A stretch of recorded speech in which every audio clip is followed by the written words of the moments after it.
the veteran who witnessed the testing of a forbidden weapon on prisoners in a secret concentration camp, the name that disappeared from the records. He didn't exist in any file. No military database, no veteran honor lists, but to craft in the halls of the bases where he once served. It was as if he had never existed, but he did, and what he saw was never meant to survive with him. For nearly 50 years, he carried a truth that couldn't be spoken aloud, a truth that even the other soldiers who stood beside him wouldn't dare to acknowledge, not after retirement, not during those silent reunions where veterans shake hands with eyes heavy with secrets and guilt buried too deep to confess.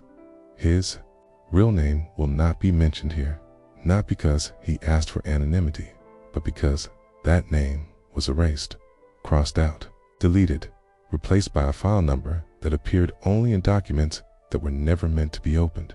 But someone opened them. Someone found the last recording he ever made, a weak voice, trembling hands, but a clarity so sharp it unsettled even the silence around it.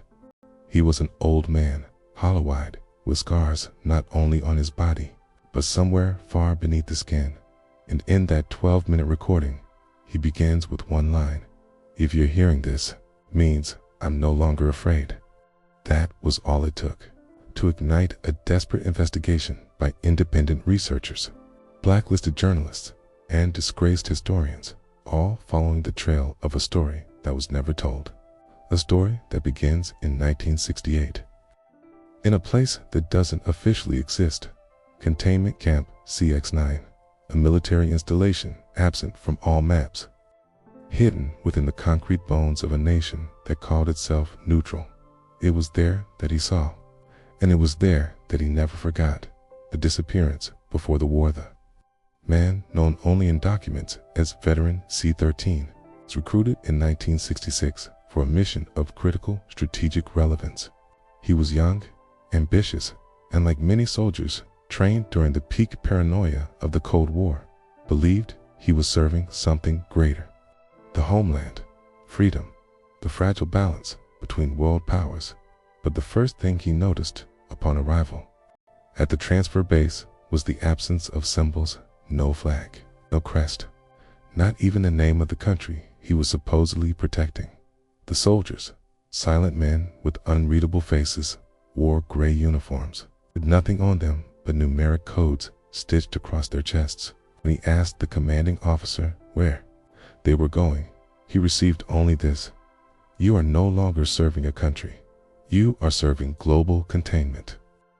The flight that never happened. The flight lasted 3 hours. The plane had no windows. The only light came from cold ceiling bulbs. The only sound was the low, constant hum of the engine. C-13 never knew whether they flew north or south. When they landed, it was snowing, but no one shivered. They were received by men in lab coats. None of them were doctors. They wore fake names on plastic tags and eyes that didn't blink. At the entrance to the base, the first warning was delivered: everything you see here doesn't exist. Everything that happens here will not be recorded. And if you die here, you never had a name. Camp CX-9, the containment Camp CX-9, was unlike any military facility he had ever seen. There were no guard towers, no visible electric fences. It was an underground installation, silent, symbol-less, protocol-less. Soldiers didn't receive orders, they received functions. Those functions were coded in cryptic labels that meant nothing at first glance. Function TID-13, transportation of non-identified cargo. Function S-to-B, monitoring of human responses under sensory deprivation function. E-0, preparation of conditioned environment for behavior-focused prisoner testing. Quan 3 was assigned to function EO, he and 3 other men. None of them spoke much. Their job was to prepare a large, sterile chamber filled with bolted metal tables, floor-mounted chairs, and surveillance cameras embedded in the walls. Above the entrance, a red digital display flickered Internal Project Zone 9, immediate activation. He didn't know what it meant. Not yet. The prisoners on the second day, the prisoners arrived. Men and women. Some still wearing the shredded remains of foreign military uniforms. Others were naked, filthy, injured, or sedated. None of them seemed to know where they were, but they all had one thing in common: a circular brand on the back of their necks, burned into their skin with what looked like a searing hot iron. The veteran would later write that the first time he looked into one of their eyes, he realized something dreadful. This wasn't a prison, and these were not prisoners of war. They were test subjects, the first trial on the night of the fourth day. The men in lab coats entered the chamber. They carried a sealed metal cylinder, etched with hand-scratched symbols. 3 armed guards followed. The prisoners were placed inside a sealed room, walled with bulletproof glass. From the ceiling, a 3-lensed camera rotated quietly. The digital display turned blood red. Protocol A5, Conditional Release C13, was summoned to the observation room. It was instructed to watch and take notes. No talking, no interfering. The cylinder was opened. A thick, amber fog began to spill into the room. What happened over the next few minutes won't be fully described here. But what the veteran witnessed never left his memory. It wasn't a weapon that killed, he later said. It was a weapon that erased the soul before it erased the body. The first night of silence, that night, no one spoke. Not the soldiers, not the observers, not even the remaining prisoners. Silence fell so heavy, it felt like gravity. C13 tried to sleep, but the screams he had heard during the test wouldn't stop echoing inside his skull. Even after all the noise, he still heard something. They weren't human screams, he wrote years later. It was something older, deeper, like the ground itself was howling. By morning, 5 prisoners were dead. 3 others were alive, but unresponsive. They didn't blink. They didn't eat. They didn't move. They simply stared at the ceiling, like they were trapped somewhere behind their own eyes. The test report was sealed. C13's name was not listed among the observers. From that day forward, he ceased to exist officially and became part of something no general would ever speak of: a forbidden weapon that was never meant to be used, but was tested anyway. The sound that wasn't sound. The sound that wasn't sound. They called it a successful test. That's what the report said. 3 words typed in bold, red ink at the bottom of the classified file. Subjectively controlled success. What did that even mean? The veteran didn't know, and the men in lab coats never explained it. They just smiled away. Bureaucrats smile when a budget just got approved for the next stage. Smiles that didn't match the smell in the air or the way the guards refused to make eye contact when dragging the bodies out of the sealed chamber. The room was bleached. The survivors were relocated, and the rest of the facility went quiet. Almost too quiet. That's when the veteran began to hear it. Something that wasn't there. A tone, a low, humming vibration. Not in the air, but in his bones. The frequency, he didn't report it at first. Soldiers were trained to dismiss pain, to ignore fear, to silence doubts. But this wasn't fear. It wasn't physical pain either. It was like a soundless pressure coming from inside the walls or under them. It started with subtle tremors in his hands, then sleeplessness, then nausea when standing too close to certain doors. At first, he thought it was radiation. He'd read enough restricted manuals to recognize the symptoms. But this wasn't radiation. It wasn't measurable, and none of the Geiger counters made a sound. The corridor wasn't on any map. There was a hallway, narrow, always locked. It connected to wings of the underground facility, or so the guards claimed. C-13 was ordered never to approach it. But during a maintenance shift, when cameras were being recalibrated, he wandered closer. There was no keycard slot, no nameplate, only a faded number stenciled in red on the doorframe. 0000. He stared at the door for a moment too long, and then the sound returned. That impossible sound, like a whisper filtered through concrete and blood, like something screaming behind a wall that shouldn't exist. He staggered backward, and that's when one of the guards grabbed him by the collar. "Don't ever go near that hallway again," the man hissed. "That's not part of your world." It's Project Chamber. 2 days later, 130 schedule changed. No explanation. He was reassigned from environmental preparation to monitoring psychological deviations and test subjects. That's when he first heard the name of the project being whispered. Behind closed doors, Project Chamber. He was given a file with limited access. Its pages redacted with black ink. Well, heavy. It bled through the back. But what he could read was worse than what was hidden. It detailed a second phase of the weapon testing, this time focused not on death, but on emotional and cognitive rupture. The weapon wasn't designed to kill. It was designed to unmake, to disconnect the mind from the body, to observe what remains when the soul is peeled away. The prisoner who spoke backwards during one of his new shifts. C-13 was stationed in a control room overlooking a containment cell. A single prisoner sat there, tied to a chair, eyes open, unmoving. He'd been exposed to the same gas the veteran had seen during the first test. But he had survived, at least biologically. The observers referred to him only as Specimen C7. No name, no nationality, no rank. He hadn't spoken since the exposure until that night. The lights flickered, the speakers buzzed with static, and then a voice came through. It's already inside the walls. The voice wasn't panicked. It wasn't even directed at anyone. It was flat, cold, detached. But what made C-13 freeze was the recording. When replayed, the words were in reverse.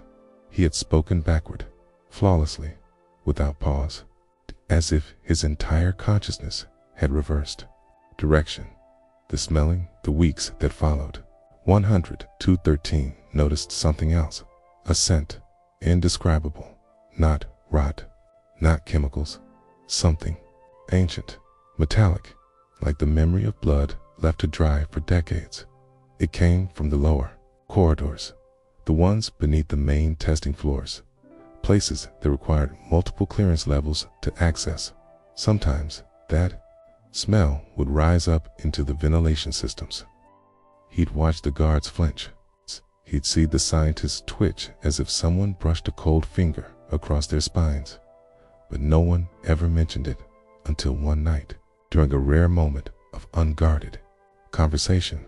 Another soldier whispered, "They say the gas didn't come from us. They say it came from the ground." The veteran begins to doubt reality by the end of the 3rd month. C-13 wasn't sure what was real anymore.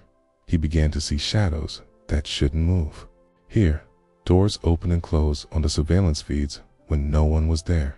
Prisoners who were reported dead suddenly appeared in logs for new experiments without explanation, and his own name was gone, erased from the assignment boards, removed from meal rosters, no longer called during roll call. He existed only inside the project, nowhere else. He was no longer a soldier. He was part of the experiment. The recording had vanished. C-13 tried to fight it. He began taking notes, keeping a secret journal beneath his bed, sketching the layouts of the rooms, the sequence of prisoner arrivals, the symbols on the weapons containers. One night, he smuggled a voice recorder into the control room, captured an entire sequence from gas release to prisoner breakdown. The next morning, the tape was blank, scrubbed, but not by him. He replayed the audio 100 times, hoping for even a second of static. Nothing until one final attempt where, for less than a second, the sound returned, a single voice, his own. But it didn't say anything he remembered recording. You shouldn't have stayed. The cracks in the concrete. That was the first time C13 noticed the cracks. Hairline fractures in the concrete walls, spreading from the lower levels. They weren't structural. They weren't physical, because when he tried to photograph them, didn't appear, but he could trace them with his fingers. They pulsed faintly, and every night they grew like veins or roots. Something was waking up beneath the camp, and the weapon. It wasn't man-made, not entirely.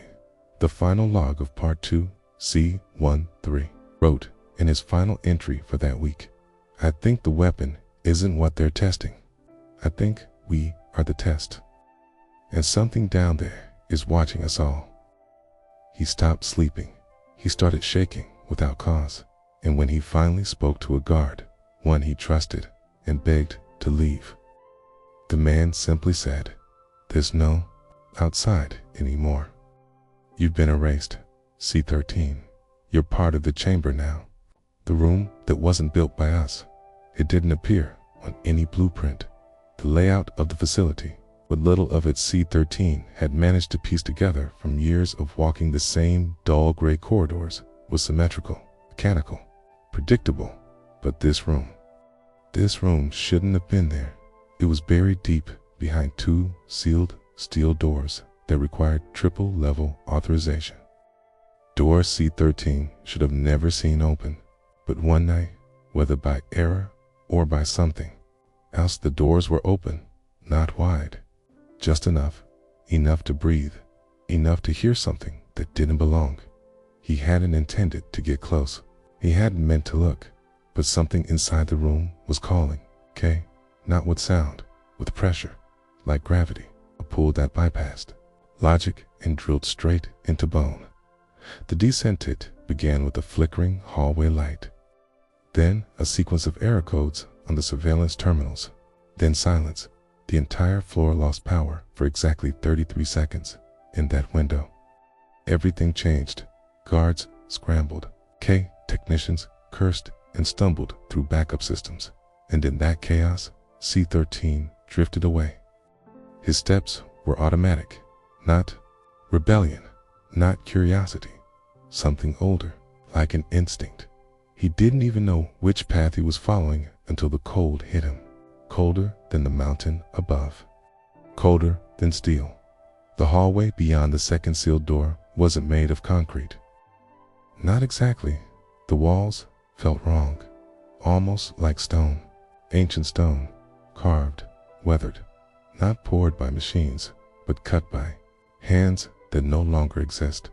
There were symbols along the walls, not military, not human.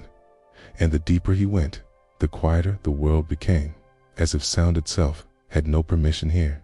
The room, the chamber, opened like a wound in the earth, massive, circular, seamless. The floor was smooth, black, glass-like, but not reflective. It absorbed light. At the center of the room was a platform, shaped like a spiral staircase that led to nothing. C13 stepped in slowly, breath caught in his throat. No cameras, no lights, no signs of the military. Just the room, and the air inside it was vibrating, not violently, not with motion, but with memory, as if the room remembered everything that had ever happened inside it and resented it. On the far side, etched into the wall, was the first English phrase he had seen in days. "We found it, we shouldn't have." The surveillance glitched the moment he stepped out of the room. The lights came back on. The noise returned. The machines whirred. The corridor behind him slammed shut with a hydraulic hiss. But no one noticed he had been there. The surveillance logs showed nothing. The hallway he had just walked down was marked as Storage Level B, a hallway that, on record, had been under construction for 8 months. Even more disturbing, his own movement data during the blackout showed him in the cafeteria, eating, laughing. He remembered none of it, but others swore he'd been there, that they saw him chewing, nodding, responding. The false self, that's when the real horror began. C13 began to wonder if he had gone down there, or something else wearing his face had stayed up here. He studied the surveillance footage. He analyzed his own posture, and he saw it. A subtle difference. The way the shoulders moved, the way his hand twitched when lifting a cup, wasn't quite right. And then the eyes. His doppelganger, the version of him in the cafeteria, blinked sideways. Just once. Barely noticeable. But he saw it. He saw it. The psychiatric file didn't take long for his paranoia to reach the ears of the supervisors. They handed him a new file. No explanation. It's just a code stamped on the front. Observer classification. D. Chamber mirror events. Inside were reports, testimonies, drawings, soldiers who had claimed to see versions of themselves behaving strangely. Reflections that didn't match. Dreams of standing in rooms they'd never seen, till the dreams came true. Some were dismissed. Others weren't heard from again. There was a final line in the file, underlined in red. Do not engage with. The duplicate. Do not confront it. It is not pretending. It is remembering. It's the prisoner with no pulse the next day. C-13 was assigned to transfer a prisoner, but this one wasn't moving, at least not normally. He was strapped to a gurney, unmoving, eyes wide, pupils dilated. The medic beside C-13 whispered, "No heartbeat, no breath, but he speaks when no one listens." And he did, in the quiet, when no one addressed him directly. His mouth would move, words would spill like water, backwards, sideways, in no language known to man. When C-13 leaned in, just once, he heard a single coherent phrase.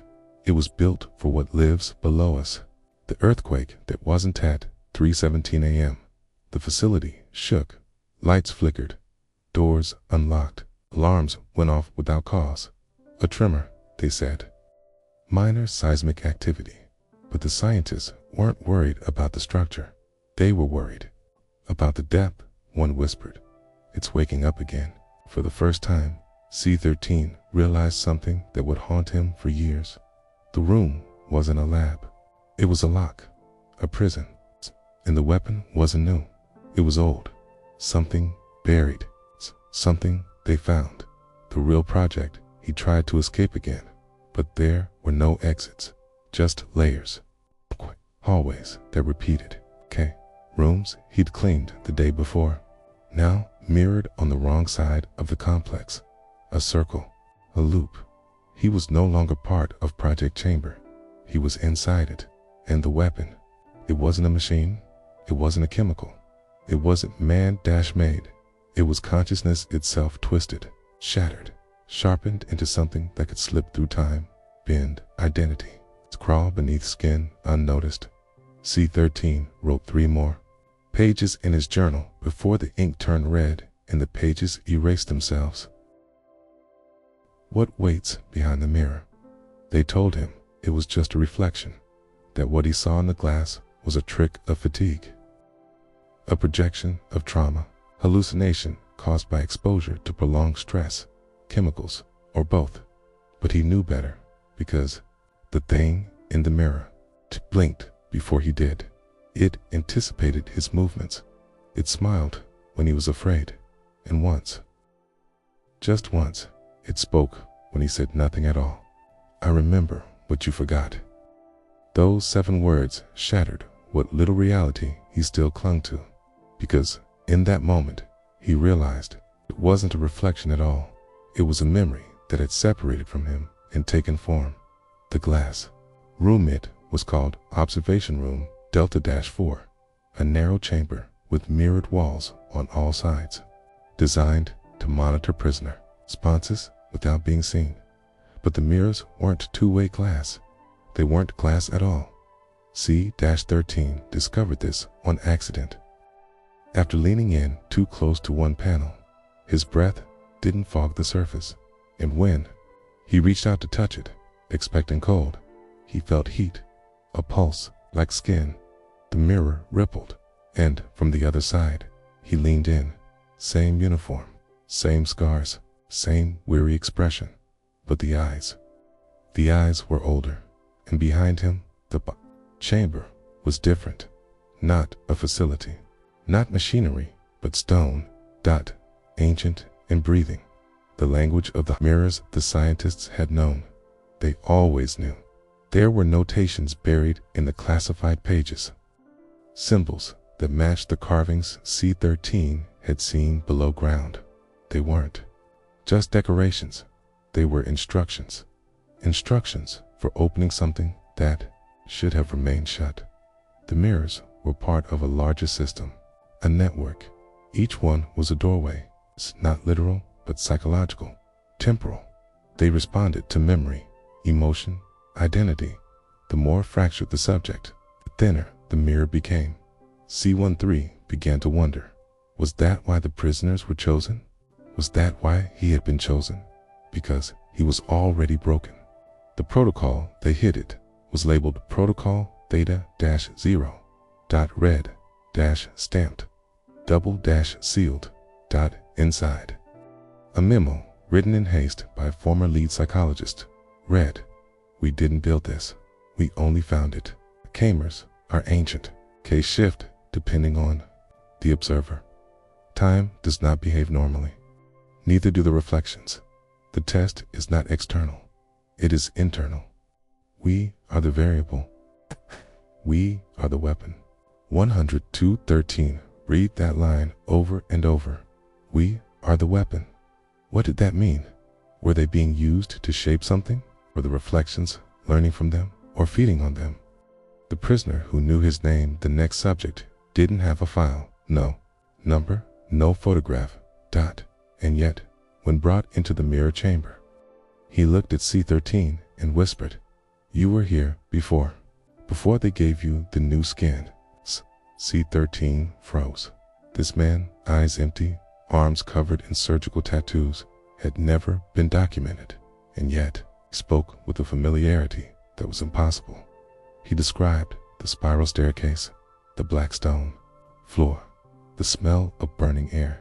He described the room C-13 had found weeks ago, but with detail he had never spoken aloud.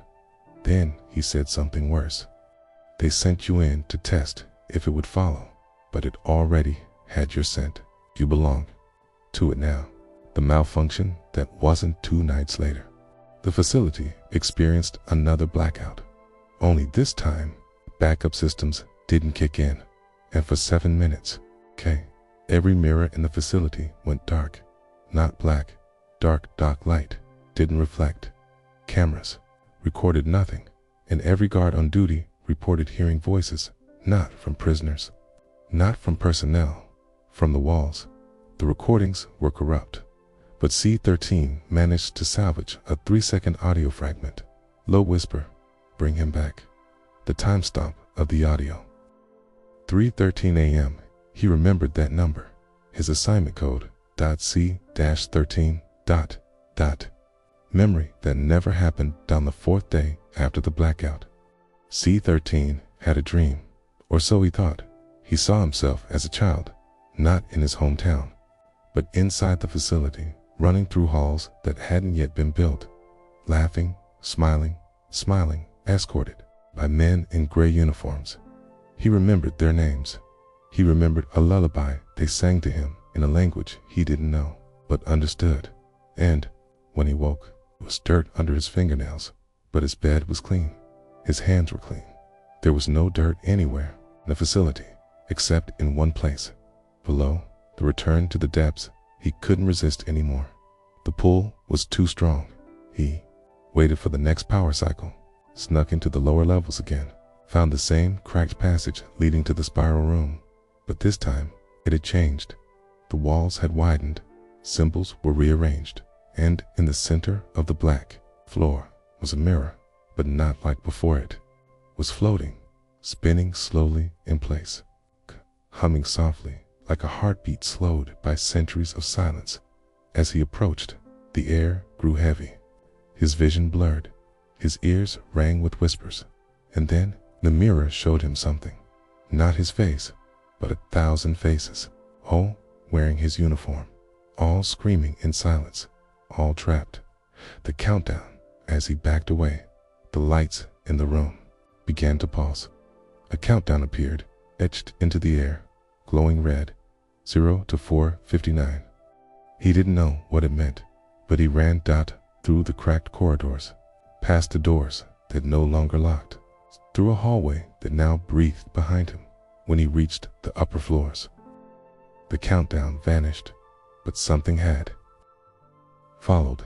In his shadow, in his sleep, in his skin. He was no longer alone in his thoughts.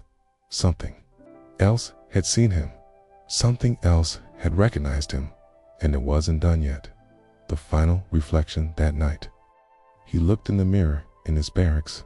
At first, it was normal then. Just before he turned away, his reflection stayed, staring, smiling, something silently. He leaned closer, tried to read the lips, and then, without warning, the glass shattered from the inside. The thing that wears his name, the shards of glass, didn't scatter. They hovered, suspended in the air like a breath held. Too long, glinting faintly in the dim light of the barracks, and then they fell upward, not down, not sideways, up, like gravity had lost interest in the rules. C-13 stumbled backward. His breath caught in his throat, every cell in his body screaming a word his mind didn't yet know. The mirror, or whatever had once pretended to be a mirror, was gone. In its place, a dark silhouette now stood, not behind the glass, in the room, with him. It didn't speak, it didn't move, it just stared. And the worst part, it looked exactly like him, except older. Not in age, in existence, like it had lived longer, seen more, killed more, and never forgotten any of it. The silent, doubly figure didn't breathe, didn't blink, but it radiated something E13 had never felt before, a presence that pushed into the corners of the room like smoke. He tried to speak, but his voice failed. His double tilted its head slowly, as if confused. Then it smiled, not kindly, not mockingly, but with recognition. "I kept it alive for you," it finally said. The voice was identical to his own, but hollowed out, as if spoken from the bottom of a well filled with dust and bone. C-13 didn't ask what it was, because deep down, he already knew. The things that forget to die. He ran, not because he thought he could escape, but because his instincts hadn't caught up with the truth yet. The facility halls seemed different now, longer, colder, as if they knew he was trying to leave. Lights flickered, doors stayed half open, as if watching, and the reflections in the polished metal surfaces he passed didn't match his movements anymore. Some were slower, some were faster, and one didn't have a face. The archive no one reads. He found the archives by accident. A door left ajar. A hallway that wasn't on his clearance map. Inside, a room filled with documents. Not digital. Paper. Stacks of them. Folders. Film reels. Dust. No. Guards. No cameras. No light, except for a single lamp that flickered like a dying star. He pulled a folder at random, marked with his code. C-13 inside. Photographs of him, but not from this life. Photos from wars that happened decades, even centuries, before he was born. Black and white, sepia, faded, but it was him. The same face, the same scars, and in each photo, behind him, that same spiral staircase. The journal entry that wasn't his in the back of the folder. He found a journal, bound in black leather, unlabeled. He opened to a random page and froze. The handwriting was his, but the date was wrong. 57 years ago, and the entry read, "They used me again today. New faces, same experiment." The mirror opened. It wore my face. I wore its memory, and now I remember everything. He turned the page. The next line was written in red. "If you are reading this, you're next." A breathing corridor. When he left the archive room, the hallway had changed. It wasn't a corridor anymore. It was living. The walls pulsed with a slow, wet rhythm. The floor felt soft beneath his boots, and there was a sound, low, guttural, wet, like something exhaling through rotting lungs. He moved quickly, heart pounding. Every step echoed like a scream in a tunnel. Behind him, the lights died one by one. Ahead of him, something whispered, C13. He didn't turn around, because he knew whatever was behind him could only follow if acknowledged. The room with no exit. He reached a door marked Void Access Level 0. It shouldn't have opened, but it did. Inside, darkness, thick, perfect, endless. He stepped in. The door closed behind him without a sound. No handles, no switches, just the black. And then, out of that nothing, a single light blinked on. It came from above, illuminating a chair in the center of the room. On the chair, Stubble sat, waiting. The thing that wore his name. The conversation that never happened, he doesn't remember. Sitting down. But suddenly, they were face to face. One version of him. One. Not, the double spoke first. You don't get it yet, do you? C13 stared, unable to respond. This isn't about weapons, or war, or even memory. This is about what's left of you after all of that is taken away. 102-13 clenched his fists. What are you? The thing smiled again. I'm the part of you that didn't die when you did. The file on the wall suddenly. A drawer slid out of the wall behind him. No mechanism. No sound. Inside was a folder. Old, cracked, stained. He opened it. Inside, a list. Names, codes, dates, all scratched out, except one. C13, marked in red. Beside it, the word, successful binding. And beneath that, do not release, do not remove, do not awaken. He looked up. The room was empty. The double, gone, and in a chair, now sat himself, slumped, eyes wide. But he was standing. He was standing. He was outside of himself. The switch. He tried to scream. No voice came out. He tried to move, but his limbs were not his own. Somewhere, he felt his heartbeat. Falter, then stop, then return, but not in the same rhythm, not in the same place. Welcome, the voice echoed in his mind. You're ready now. The mind they buried a lifetime no longer passed the way it used to. C13, or what still answered to that name.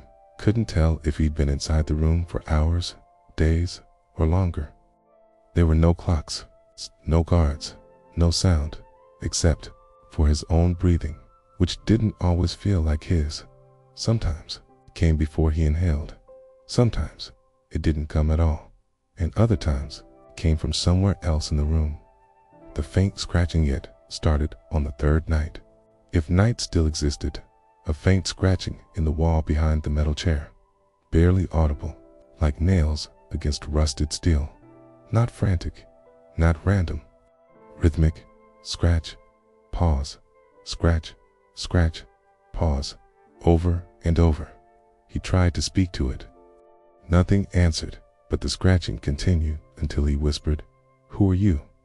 Then, silence, followed by a soft reply, "I'm what's left of the others." The wall that bled the next day, or what he believed was a day, the wall opposite the scratching, began to change. At first, it looked like condensation. Then it turned red, blood, possibly, but not fresh. It seeped from the seams of the metal, carving shapes without direction, symbols, letters, words, and languages he'd never studied, but understood perfectly. One phrase kept repeating, "Do not remember." He stared at it for hours, transfixed, until one final word emerged beneath the warning, scratched violently, as if etched from the inside out. Liar. The collapse of identity, something inside his mind broke that day. He no longer remembered his real name. He no longer remembered what year it was. He no longer remembered why he was there. But he remembered a girl, small hands, green ribbon in her hair, running through a hallway that pulsed like a living throat. He remembered calling her name. He remembered she didn't turn around. He remembered that when she did, her face was his. The breach, the scratching returned, but now it was coming. From all four walls, every surface began to tremble, like the room was under pressure from something within. The air grew thick. The mirror that had once shattered reformed in front of him, but it didn't reflect. It displayed images, flashes, a trench, soldiers vomiting blood, camp surrounded by snow, a child strapped to a metal table, a heartbeat, monitor flatlining, his own hand pulling a lever, a red light blinking in rhythm with his own pulse, and then screen dot black dot, two words written in white, release approved. The surge, he screamed, whether out of fear or recognition. He wasn't sure. The walls responded. The blood patterns pulsed and glowed, vibrating in sync with something that had awakened beneath the facility. Not a weapon, not a machine, a mind one that had been buried alive, chained to memory, starved of identity, but never asleep. The facility wasn't a research center. It was a cage, and now the locks were failing. The voice in his head, for the first time since the beginning, the voice returned. But it wasn't distant. It wasn't hollow. It was inside him. You didn't forget me. You buried me. You put me in the room. You called me the weapon, but I was your reflection. C-13 fell to his knees. Something clawed at the inside of his skull. Memories, faces, flashes of trauma never lived, but somehow owned. He saw the first gas test, the prisoners screaming as their minds fractured, scientists applauding, mirror vibrating with light, himself, but older, laughing, a symbol carved into his chest. Therefore, the awakening. Hamas shook violently. Alarms blared in languages not spoken aloud in centuries far above. In the upper levels, guards dropped weapons. Researchers fled. Lights flickered across the entire compound. But deep underground, C-13 stood, not by choice, not by effort, but because something lifted him. The room was no longer a room. It was a brain, and it was dreaming again. He looked into the mirror once more, and for the first time saw everything, every version of himself across every test, every war, everybody, every failed experiment that led to this one moment. Every soldier whose mind had cracked like thin ice, every youth that had been worn like a uniform by something much older than man. The echo, then silence. Everything stopped. No more tremors, no more whispers, no more blood. The mirror turned black. The voice returned one last time. You are not the survivor. You are the container. I live in you now, and you will carry me out. A door opened behind him. He turned. For the first time in days, weeks, years, light, warm, yellow, real.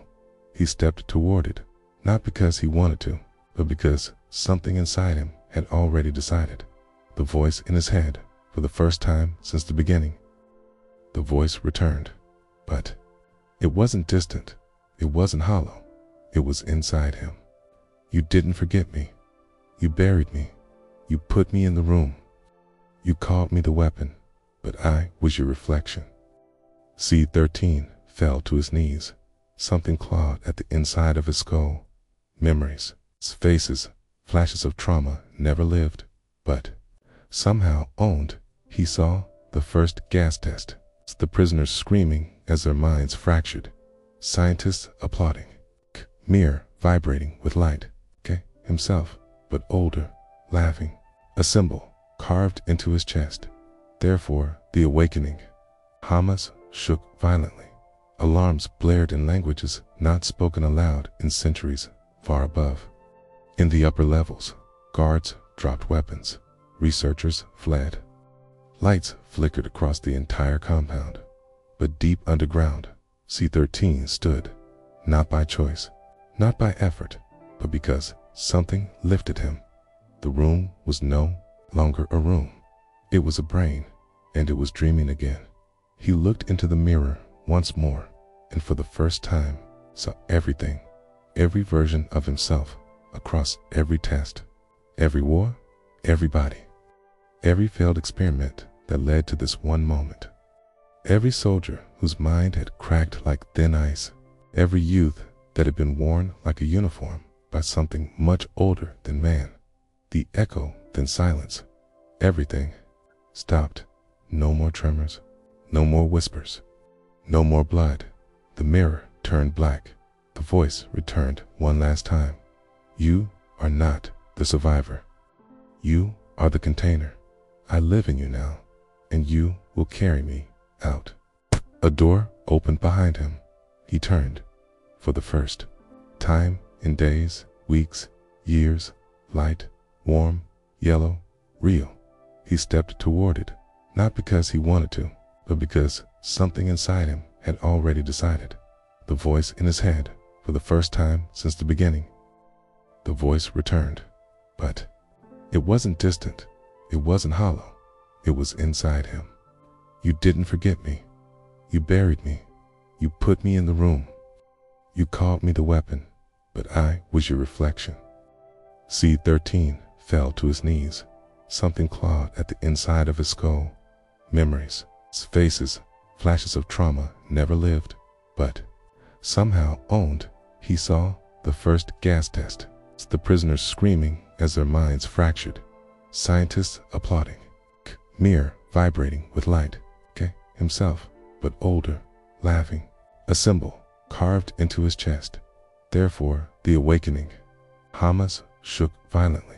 Alarms blared in languages not spoken aloud in centuries far above.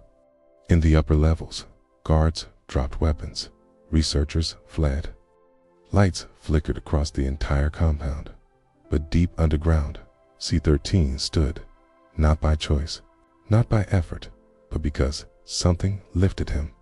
The room was no longer a room. It was a brain, and it was dreaming again.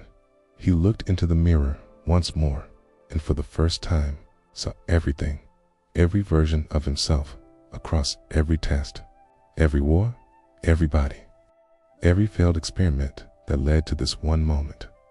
Every soldier whose mind had cracked like thin ice, every youth that had been worn like a uniform by something much older than man.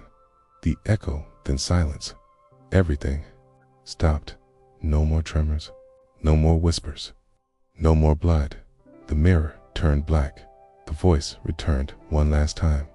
You are not the survivor. You are the container. I live in you now, and you will carry me out. A door opened behind him. He turned. For the first time in days, weeks, years, light, warm, yellow, real. He stepped toward it, not because he wanted to, but because something inside him had already decided. The voice in his head, for the first time since the beginning. The voice returned, but it wasn't distant, it wasn't hollow, it was inside him. You didn't forget me. You buried me. You put me in the room. You called me the weapon, but I was your reflection. The door that shouldn't lead outside, the door stood alone, carved into stone that didn't match the rest of the facility. Its frame wasn't steel.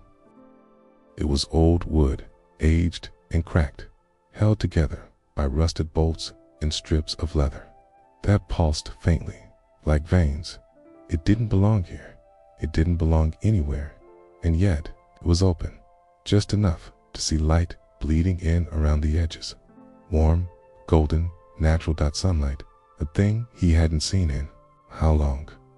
He took a step forward. The floor beneath him responded with a low groan, as if the structure itself was warning him not to go. Not yet, not like this. But the voice in his mind whispered, "You've seen what's below. Now it's time to remember what you left above." The exit task, he reached the doorway. He paused. Instinct or something deeper told him this door shouldn't lead to the surface. There were too many levels between him and the earth, too many sealed passageways, It's too many concrete dead ends.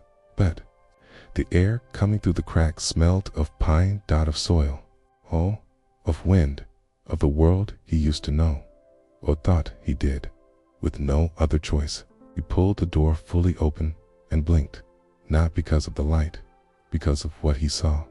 The surface, that wasn't the surface. He stepped into a forest, mountains in the distance, cold wind against his face, clouds above, birdsong. It was beautiful too. It's beautiful, like a memory that had been polished and looped over and over until all the pain was scrubbed out. He took another step, and the sound of gravel beneath his boots echoed. Wrong, too perfect, too clean. He bent down, picked up a stone, and dropped it. It fell in slow motion, like the rules of gravity were being rewritten around him, second by second. The trees that watched, he wandered for what felt like hours. No fences, no guards, no warning signs, just nature. Except the trees were in rows, perfect rows, identical spacing, too precise for wild growth. And when he stood still long enough, he felt it, a pressure, a presence. The trees were watching him, not metaphorically, literally. Knots in the bark formed vague shapes, eyes, mouths, hands, always in the corner of his vision. Never when he looked directly, but there. The sky had glitched at 3:33 p.m., or what the sun told him was 3:33. The sky flickered out once, like a frame dropped in a film reel. The clouds jumped, the shadows on the ground reversed direction, and a bird froze mid-flight for half a second before continuing. He stared upward, heart pounding, and there it was, a scene faint, running along the horizon. Like a crack in glass, he was not outside, not really. He was inside something that wanted him to believe he was outside. The path that led nowhere, he followed, a dirt path lined with wildflowers. It curved gently through the trees, leading toward a clearing. But every time he rounded the final bend, he was back where he started. The same moss-covered rock, the same broken branch, the same dead crow. Its eyes wide open. He tested it, marked the ground, tied his bootlace around a tree, walked again. The results didn't change, and every time he returned to the rock, the crow had moved slightly, the reflection in the lake. Eventually, he found a lake, still, black, UNMOVA. He approached, hoping to drink, to wash, to wake up. But as he knelt at the edge, his reflection didn't match his movement. It stared back, blinking, independently, smiling at him when he wasn't smiling. And then it stood up, in the water, while he remained crouched on the shore. A second version of him, soaked, pale, eyes hollow. It opened its mouth and whispered, "They think you're gone, but I brought you back." The village of forgotten faces. He ran from the lake, through trees that bent inward like arches in a cathedral. Eventually, he found a village, tiny homes, wooden fences, chickens, people, real people, laughing, smiling, waving, welcoming, too, welcoming. Their faces were kind, familiar, too, familiar. He entered one house and saw a photograph on the wall, a picture of himself, seated at a dinner table with strangers wearing paper hats. He opened drawers, more photos, clothes that fit him, a room with his name on the door. He looked in the mirror above the sink, saw his reflection again, but this one looked afraid, terrified. It mouthed the words, "Run." The truth behind the village. He returned outside. The villagers had gathered. They clapped. One held a cake. Another handed him a uniform, his old uniform, freshly cleaned. The children sang, and then they all stopped. Every single one of them looked up at the same time, kin to the sky. He followed their gaze. The sky had no sun, only the seam, now glowing red, pulsing, crying, bleeding. The voice returned. not inside his head this time, from the villagers. All of them, together, in unison. The chamber must not be empty. The choice to earth shook. The illusion began to collapse. Trees dissolved into pixels. The sky peeled back into fire. The villagers screamed without moving their mouths. And, in the center of the village square, the mirror returned, floating, turning, waiting. He approached. The reflection inside wore no face, just a blank canvas, waiting to be warned. He reached toward it, not because he wanted to, because it was the only way to wake, to remember, to end it. The memory that didn't belong to him. He touched the mirror, and the world shattered. Not with a crash, not with a bang, but like breath on glass, quietly evaporating. The village dissolved into ash.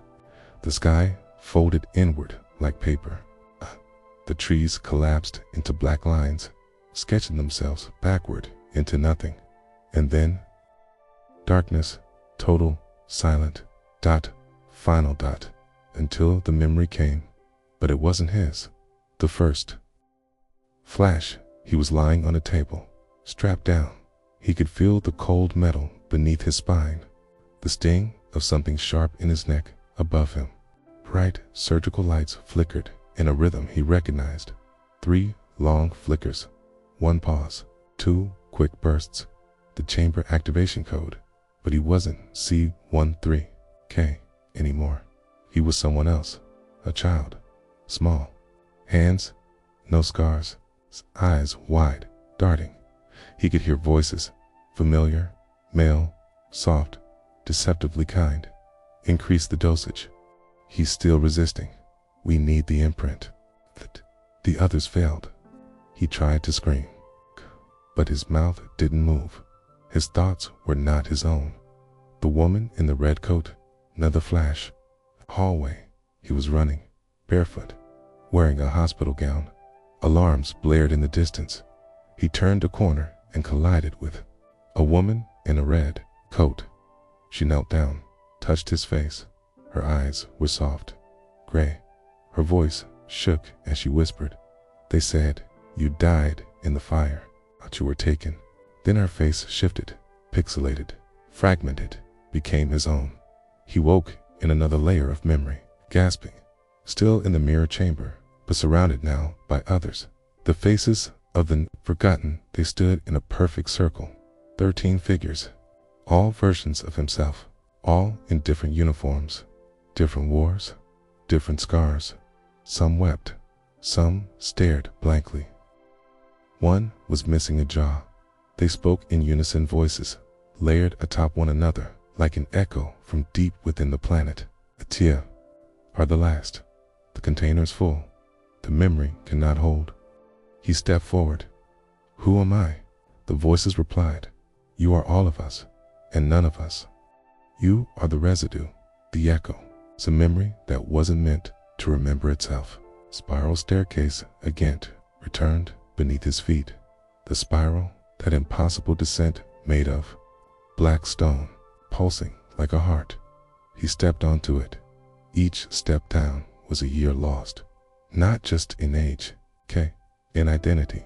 He saw flashes as he descended, a battlefield lit by green fire, a cage in a jungle filled with faceless prisoners, a city crumbling as a siren echoed, a child staring at a cracked mirror, whispering the word home to no one.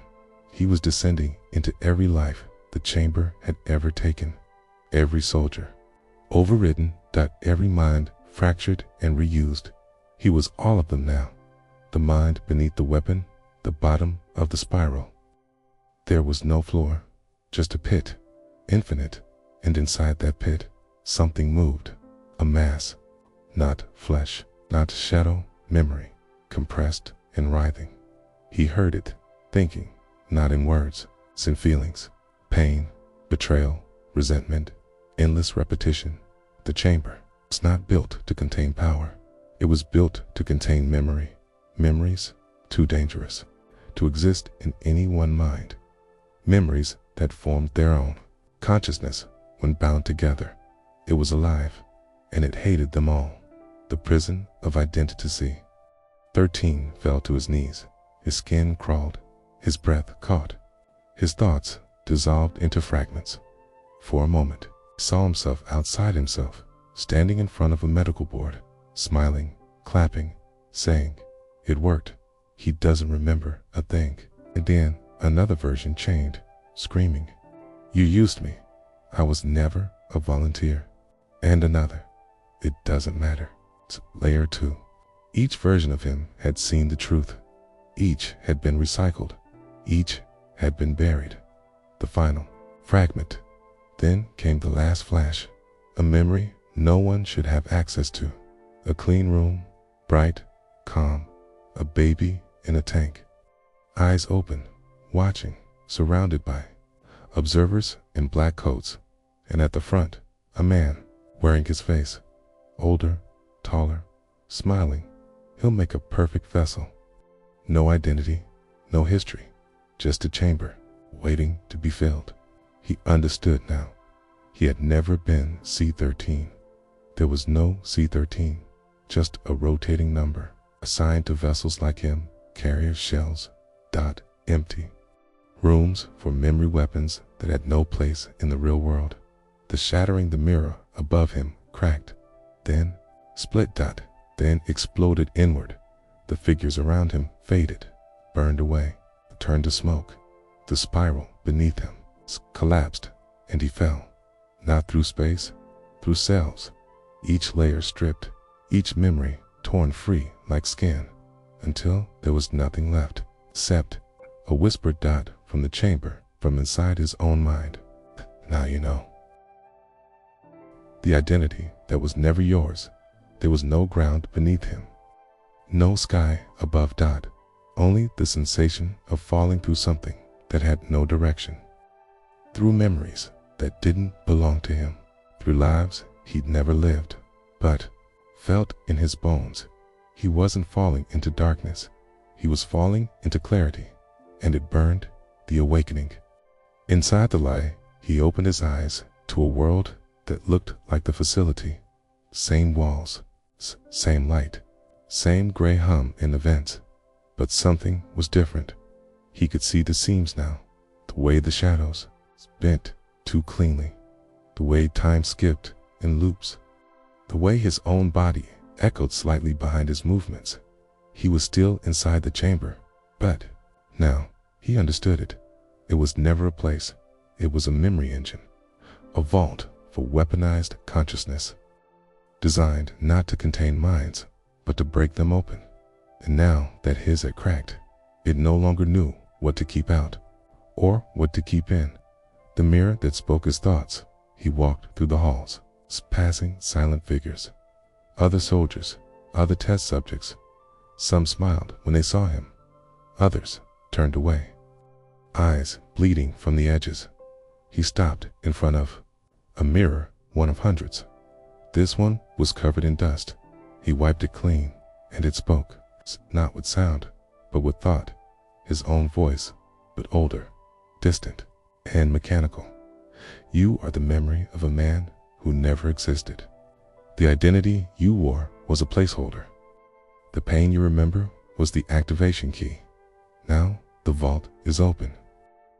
The archive of Ghosty found the control room again, except now it was filled with data, stacks of files, reels of footage, names, dates, faces, all of them marked C13.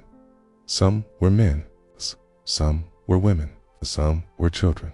Some had no bodies, only neurological scans, still pulsing.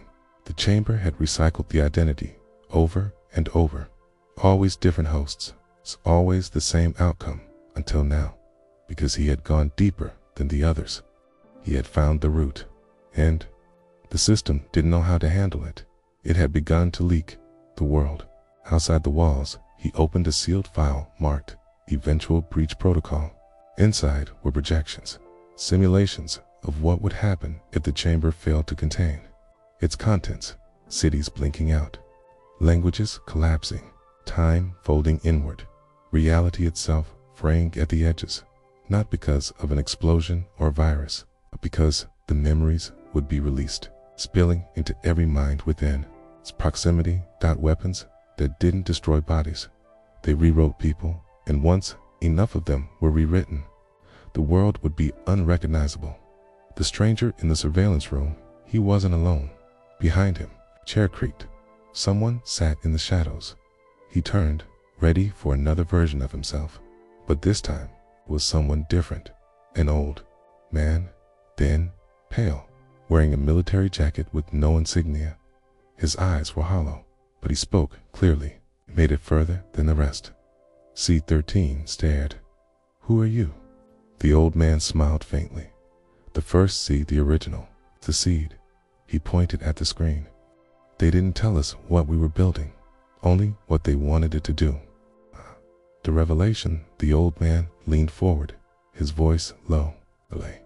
Thought if they could store enough pain, enough memory, they could use it as a weapon, launch it like a virus, break armies before the first bullet was fired. He shook his head. "But memory isn't static. It fights back." He looked at C-13. "You're not a soldier. You're a key. And the door is already open." The decision. The old man stood, gestured toward the final terminal, glowing red, one button, unlabeled. "You press that, you close it forever. Sear the chamber. Destroy what's left, including yourself." C-13 stared at the screen, felt the weight of every life inside him, every echo, every identity that had collapsed under the same K. But he also felt something else, the mind of the chamber, begging not to be destroyed, K, but to be released fully. The countdown. He approached the console. The voice returned, softer now. "We're never just a test. You were the blueprint. The one who could survive all memories. The one who could carry me into the real world." A countdown began. 0 hours, 0 minutes, and 59 seconds. His hand hovered over the button. The room shook. The mirrors around him shattered, and through every broken shard, a different world stared back. Worlds where he was someone else. A medic, a prisoner, a traitor, a god. All versions waiting for one to become real. The final moment. The old man backed away, whispered, "They'll never know if you did the right thing, but you will." 113 closed his eyes. He thought of the spiral staircase, the crying prisoners, the woman in the red coat, the village, the child in the tank. He wasn't one of them. He was all of them, and he couldn't carry them anymore. The weapon that remembered everything. The weapon that remembered everything. The final report, years later. A file surfaced, unmarked, untraceable. Inside, a recording, a man's voice.com. Older, familiar. They tried to store memory, thought they could contain it, turn it into a weapon. But memory isn't a weapon. It's a survivor. It waits, it hides, and when it returns, it wears the face you forgot you had. The recording ends with static and the sound of a mirror, falling but never breaking.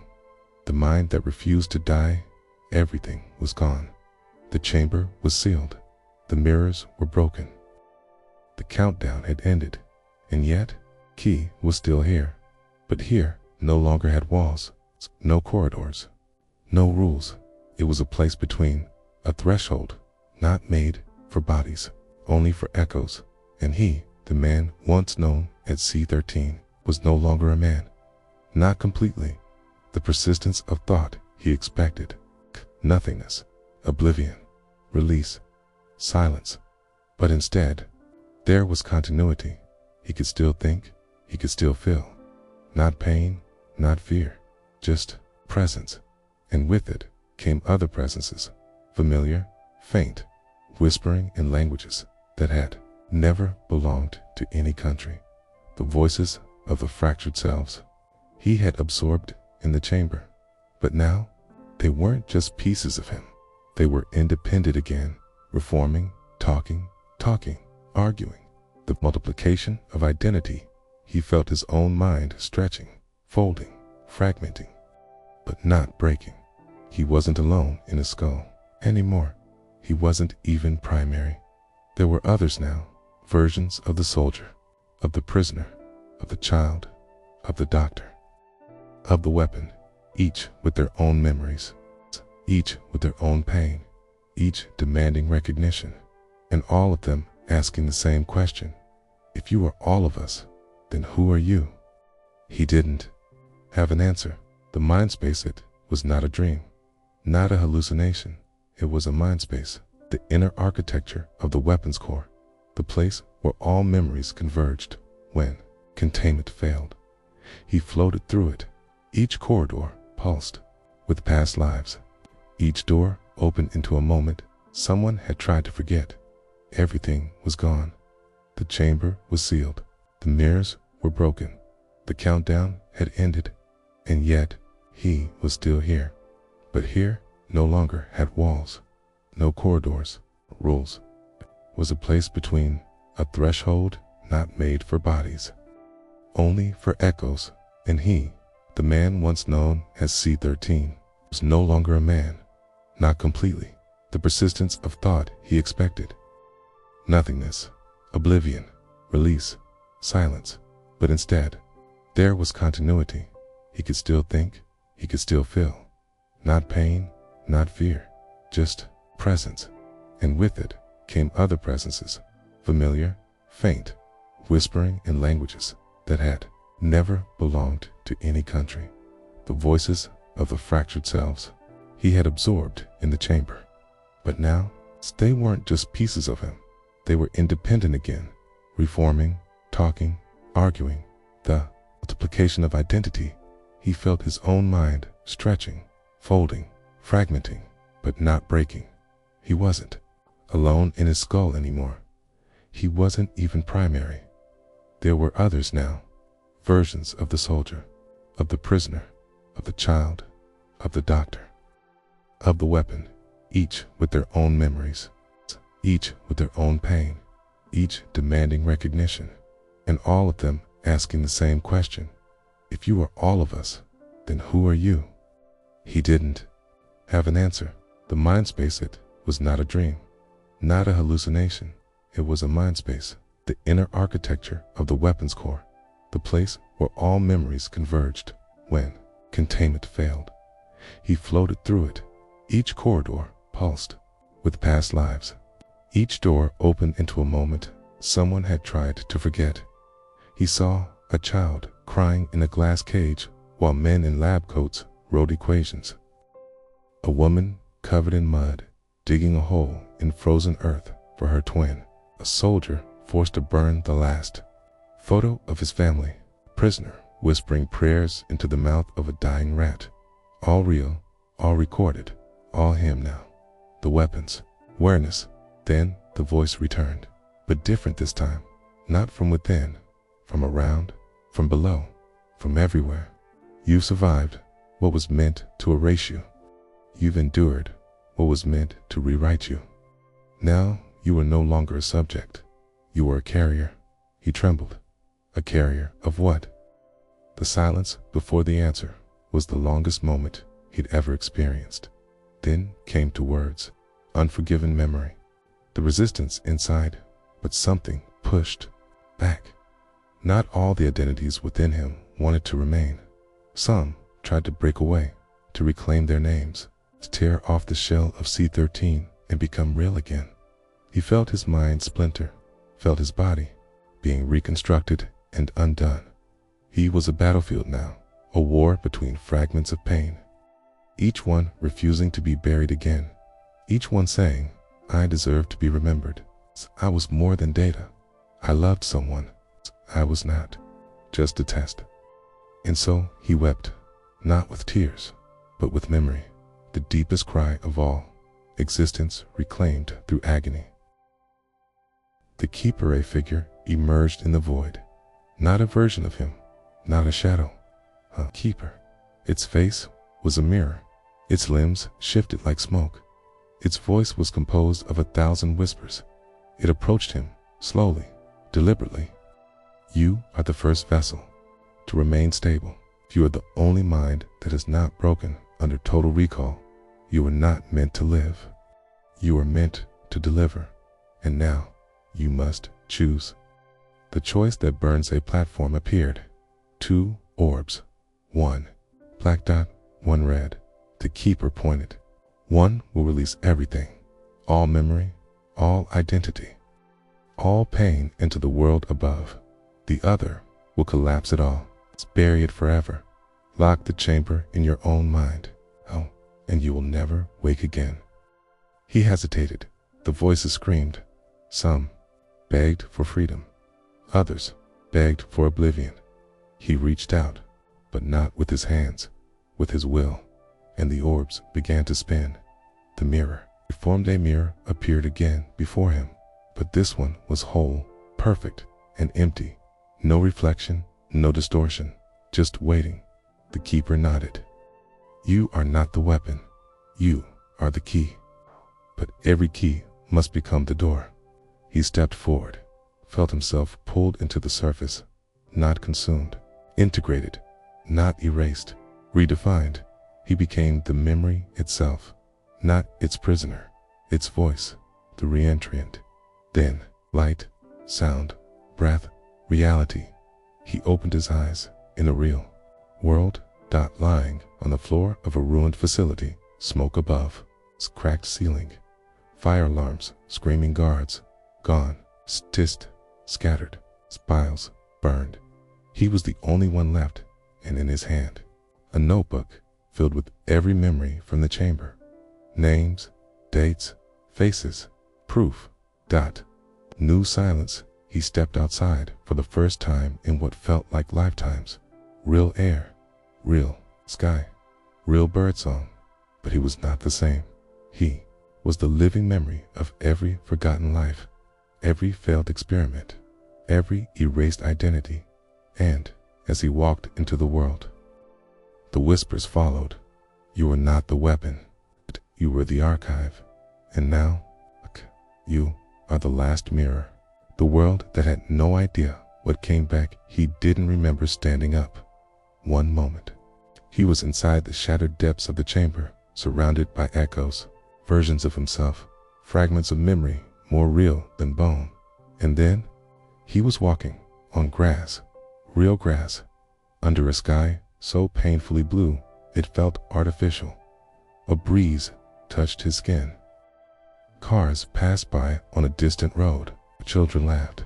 And yet, as he moved through this familiar world, he realized nothing had changed, except him, because something had come back with him. And the world had no idea what was now walking in its midst. The sleeper in his skull. He tried to think, to orient himself, to recall where this place was, what year, what country, what name. But every time he tried to attach himself to reality, it slipped, because he wasn't just one man now. He was thousands. Each step he took, he felt a pulse inside his brain, a slow drumbeat, echoing with the weight of a pleak. Unreleased memory, and somewhere deep within, the chamber was still awake, not as a place, not as a machine, but as a presence inside. Skull, watching, measuring, waiting, the ripples. First signs were small. A barista at a cafe dropped a cup and cried uncontrollably.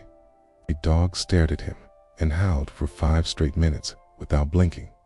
A soldier on leave walked past him, then collapsed, screaming about tunnels, spirals, mirrors, and the smell of blood in the light. He hadn't spoken to them.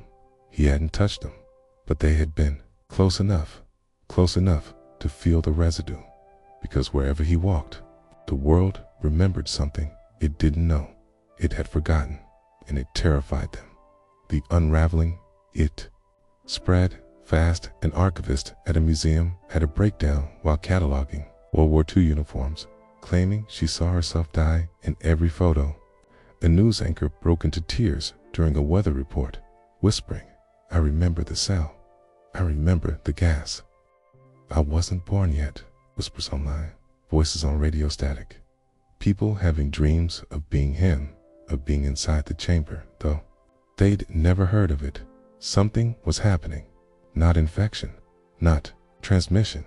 Something older, more primal remembrance. The call then. The phone rang. Not his phone. He didn't own one, but a public payphone on a street corner. Rusted, unused, forgotten. It rang once, twice, 3 times. He answered. Silence. Then a voice. You brought it back. Female.com. Mechanical. They're not ready. They never were. We gave you the choice. You didn't make one. You became both. Then static, and the phone melted in his hand like wax. The markings, he noticed them on his skin necks. Symbols, lines, not tattoos, not burns. They shifted, moved slightly when he wasn't looking, drawn in the same pattern as the spiral staircase below the chamber. Each symbol, a memory. It's each symbol, a person. It's each symbol, a version of himself, waiting to be remembered completely. But the more the markings grew, the less he remained. His eyes no longer reflected light. Mirrors no longer recognized him. Even his voice sounded like it came from someone else's throat. The survivor who lied. He found a survivor, one of the doctors from the original team, living under a false name, blind, paranoid, sleeping in a lead-lined basement. She recognized him immediately. You're the one who got out, she whispered. But you didn't close it. He nodded. I know. She reached for a folder, hand shaking. This was my insurance, in case you came back wrong. She handed it to him. He opened it. Photos, files, maps, diagrams of the chamber, and one page that made his blood freeze. Stage 3. Atmospheric memory seepage. Trigger radius expanding. Containment no longer possible. The failed reset. The survivor tried to kill him, not with a gun, with a mirror. A shard she kept hidden in a cloth wrap, etched with codes, symbols, the same ones on his skin. She screamed and slammed it into his chest, and for a moment, just a breath, he saw the edge of it all. The end, not with fire, not with bombs, but with recognition. Every human being remembering everything they were never supposed to know. Too much memory, too much pain, too much truth. He felt unconscious. The dream of everyone, he dreamed of a world where every person had his eyes, where every mirror showed 1,000 faces stacked behind one, where every child was born already remembering their death, where wars weren't fought over land, but over which version of reality to believe in.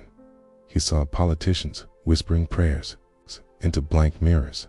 He saw lovers weeping because they had shared the same trauma without ever meeting. He saw himself, all of him, standing on every continent, at once bleeding into the soil. And then he woke. The message that repeats all the radios were playing it. All the televisions, the whispers through air vents, the noises behind closed eyes. You were never one. You were always many. We lived in you, and now you live in all. He stepped outside. The sun was gone, only static above. People screamed in silence. He walked through them, not noticed, not feared, only remembered. He had become what the chamber always intended, a carrier of the weapon that remembers. The earth that became a mirror. They didn't call it an outbreak. There was no headline, no government announcement, no red tape, no quarantine, because how do you quarantine a thought? How do you isolate a memory that was never yours, but now lives inside you as if it always had? Across the world, people started remembering events that never happened to them. Some claimed it was a shared delusion, others a government experiment. A few said it was divine punishment, but no one could explain why. Every night, more and more, people were waking up screaming, I was in the chamber. Hey, more terrifying still, I remember being him. The faces in the mirror began with the mirrors. People avoided them, shattered them, covered them with blankets, because something had changed. Mirrors no longer reflected just one person. At first, it was a flicker, then a second face, okay? Then a line of them stacked like soldiers in a trench, whispering, mimicking, crying, laughing when no one did, and always that same last reflection at the end of the line. C-13, the veteran, the man they had never met, but could describe perfectly. Cities that forgot their names, entire towns went silent. Children stopped speaking. Adults walked in circles for hours, muttering numbers. Statues began appearing lifelike, twisted in the center of cities that swore they had never built them. Hospitals overflowed with patients reporting the same dream. A room full of lights, a machine humming, hands pressing buttons, and a countdown. But none of them knew each other. None of them had served. None of them had ever left the country. And yet, they all described it exactly the same. The chamber had no doors. It lived in the walls. We were the test. The mirror network security cameras caught it first. People staring into nothing, then blinking in perfect unison with others hundreds of kilometers away, then speaking simultaneously in foreign languages they never learned, then smiling.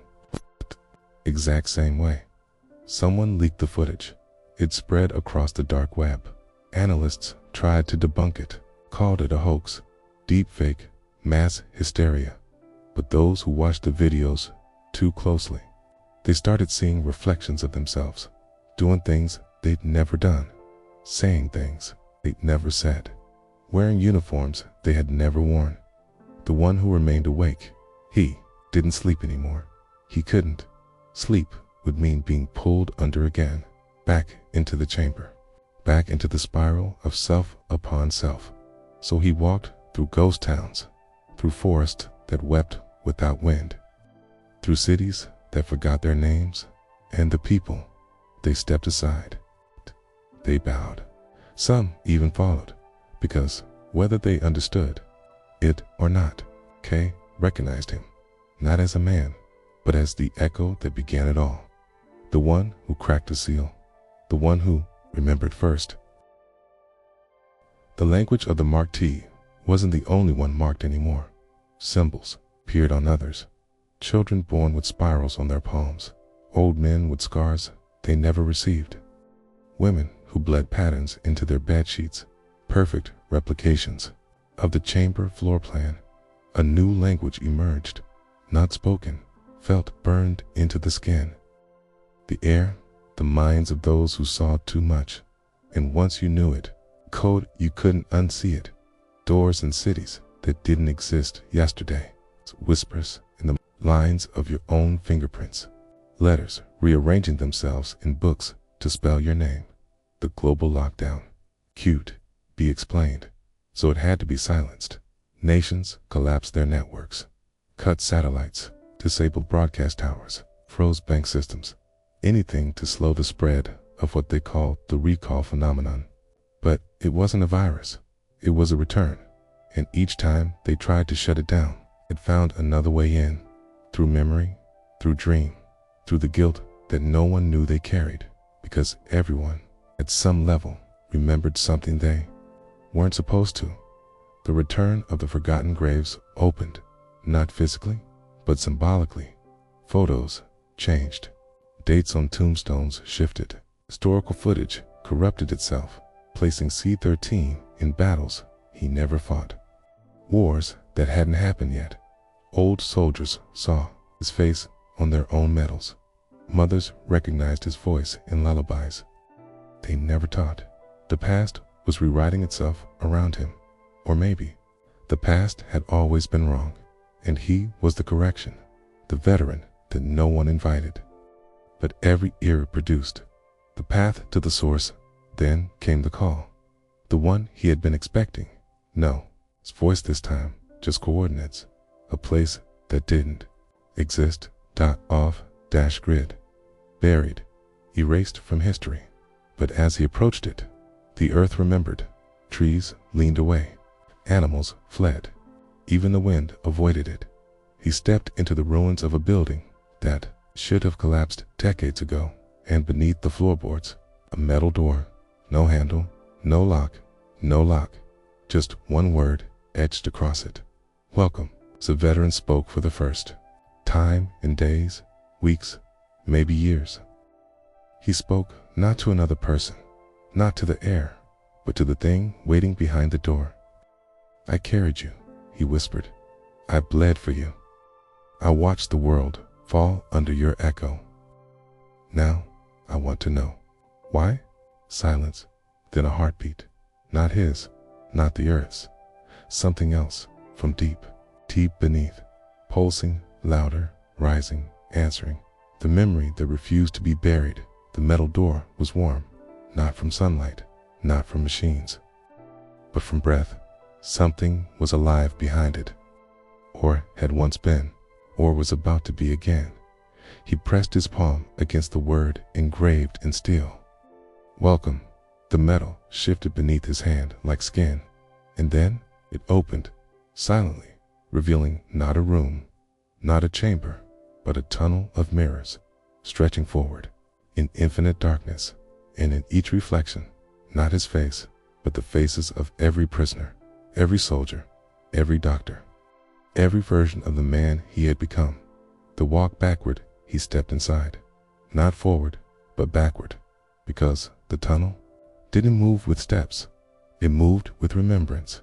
The more he allowed himself to recall, to feel, to own the unspeakable, the deeper he went. Each mirror lit up as he passed, and in them, he saw a young boy watching bombs fall through the classroom window. A soldier bearing a comrade with no name, a prisoner laughing as he's dragged to the chamber, a scientist weeping as her own daughter is tested a version of himself, whispering, there was never a weapon. It was me, the final reflection at the end of the tunnel. A mirror stood taller than the others, cracked, pulsing, covered in handprints from inside. He approached it. It showed no one, just static, until he blinked and saw the one face he had buried the deepest. The first prisoner, before the chamber, before the war, before the experiment had a name. You think you were chosen, the face whispered. But you were born remembering. The chamber didn't create you, it returned you. The collapse of now time folded, not forward, not back, just apart. Dates unraveled, calendars bled into one another. History split like broken glass, showing every version of every moment. At once, people woke from dreams they hadn't had yet. Memories bled into paintings. Museums rearranged themselves without being touched, and at the center of it all, he stood. A singularity of memory, a man no longer bound to a timeline, but to a truth. Memory is not linear, it is recursive, and it was the not tying it all together. The question that ended everything the voice behind the mirror asked, do you want to forget? He thought about it. For a long time, he thought about the screams, the spirals, the faces, the versions, the experiments, the silence, the mirrors, and finally he answered, no, because to forget would be to deny them, to pretend the pain had no shape, no name, no weight, but it did, and someone had to carry it. He chose to remember so they wouldn't have to. The closing of the CHMBR, the tunnel vanished. The mirrors cracked, the ground split, the metal folded into itself like paper burning backward. And in that moment, the chamber, all of it, closed, not sealed, not buried, closed, like an eye that had finished watching. The world around him returned.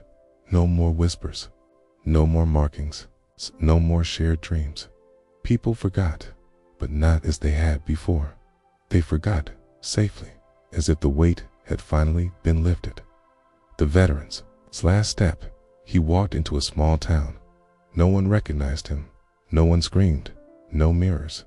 Cracked, he sat by a window, ordered coffee, watched birds fly, heard a child laugh, and for the first time in what felt like lifetimes, he smiled, not because it was over, but because they were free from the chamber, from the weapon. From him, he had become the final reflection. And in that mirror, there was peace, epilogue, the archive that wrote itself years later. A journalist discovered a sealed box in the basement of a closed mental hospital. Inside, a uniform with no name, a melted mirror, a journal written in a language that doesn't exist, and a single recording, a man's voice, tired but calm. I walked through every face that history forgot. I bled so memory could speak again. I was not a hero. I was a mirror, and I cracked for you. Then static, then silence, then nothing.